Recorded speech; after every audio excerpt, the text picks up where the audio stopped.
Maka ayo sama-sama kita syukuri nikmat aman ini. Karena tidak tahu kita sampai kapan nikmat ini Allah titipkan pada kita. Selagi masih aman, ayo pakai untuk ibadah. Alhamdulillah. Kita paling ujiannya dikit aja. Hujan rintik-rintik mendung. Itu ujian kita. Mulai kalau sudah agak mendung, kayaknya mau hujan ini.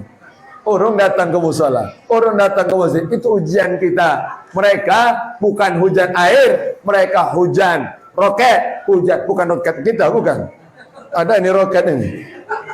Ini luar biasa, saya keliling Isra Mi'raj. Kayaknya malam ini paling macam-macam makanannya. Oh, luar biasa.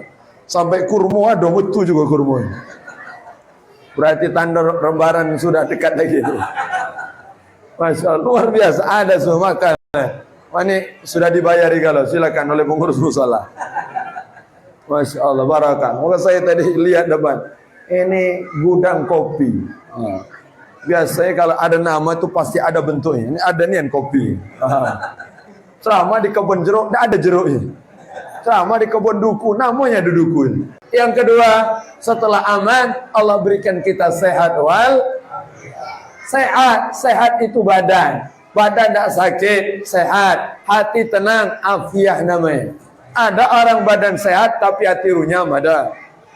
Ada orang hati runyam, ngawas kawan, nak marah tuh lah kami. Kawan liwat, Masya Allah, ngapa nyelit-nyelit dia? Kawan liwat aja badan.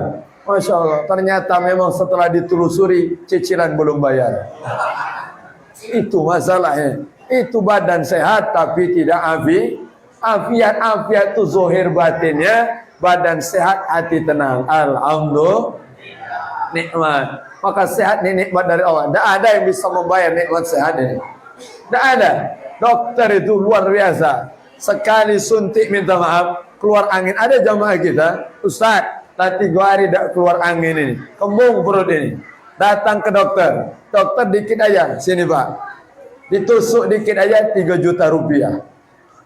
Bayangkan keluar angin sekali 3 juta rupiah. Maka berbahagialah kalau masih bisa keluar angin. Tapi jangan di musala maksudnya. Jangan habisin. Saya ada bau tak sedap di sini. 3 juta rupiah kata Ustaz. Jangan.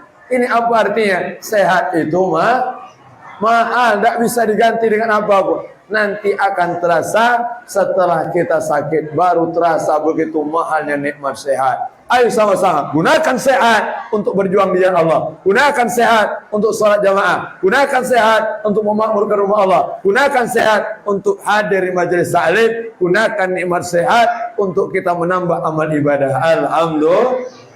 Alhamdulillah.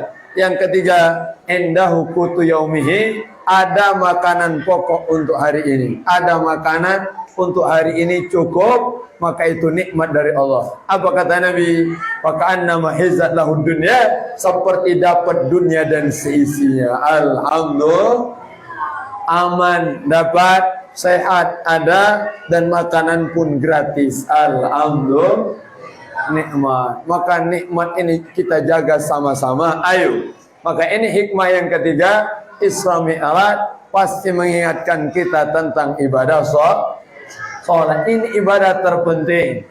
Karena la ma'nal hayah biduni sholat. Tidak ada arti hidup ini kalau tidak sholat. Minta maaf. Siapapun kita, apapun profesinya, setinggi apapun jabatan kita, kalau tidak sholat, tidak ada nilai di mata Allah Subhanahu. Tidak ada. Tapi kalau kita walaupun tidak memiliki apapun, masih bisa sholat, kita memiliki keindahan dunia dan seisinya. Alhamdulillah.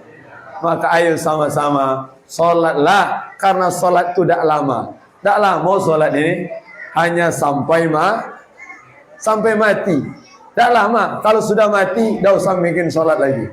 Baca lawang yang nyolatkan kita.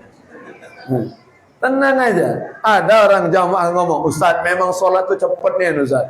Aku sholat setengah menit kelar. Lain berarti sholat ini. Ekspres berarti. Masya Allah. Apa artinya? Sholat itu sebentar, tidak lama. Amun inilah yang akan menyelamatkan kita. Idza saluhat, kalau ibadah salat ini baik, maka baiklah semua amal kita. Alhamdulillah. Sampai orang sudah meninggal itu, mereka berkeinginan, lau ta'uda bihimul haya, kalau mereka ingin dikembalikan hidup lagi, sesaat, semenit, sedetik, ingin hidup, maka mereka ingin sujud walau hanya 1 kali sujud saja. Allah. Yang sudah meninggal tak pengen apapun, hanya pengen salat. Ya Rab, sami'na wa absarna farji'na na'mal salihan. Ya Allah, absarna, kami telah melihat, kami telah mendengar azab yang kau janjikan, kembalikan kami ke dunia, nanti akan nampak semuanya. Ada orang tak senang dengan ceramah, tak masalah. Tak senang khutbah, tak masalah. Tak senang dengan tausiah, tak masalah. Tapi ingat, nanti akan nampak semuanya yang disampaikan, yang disebutkan dari Al-Quran, dari hadis, dari ulama akan nyata setelah kita meninggal dunia. Barulah yang sekarang cerita akan jadi nyata, yang saat ini nyata pun akan jadi cerita. Begitulah hidup kita singkat, maka ayo sama-sama jaga sholat. Mudah-mudahan Allah selamatkan kita dunia sampai akhirat. Amin ya rabbal alamin. Maka ini hikmah pada malam hari ini, Insya Allah. Jadi yang penting duduk silaturahmi.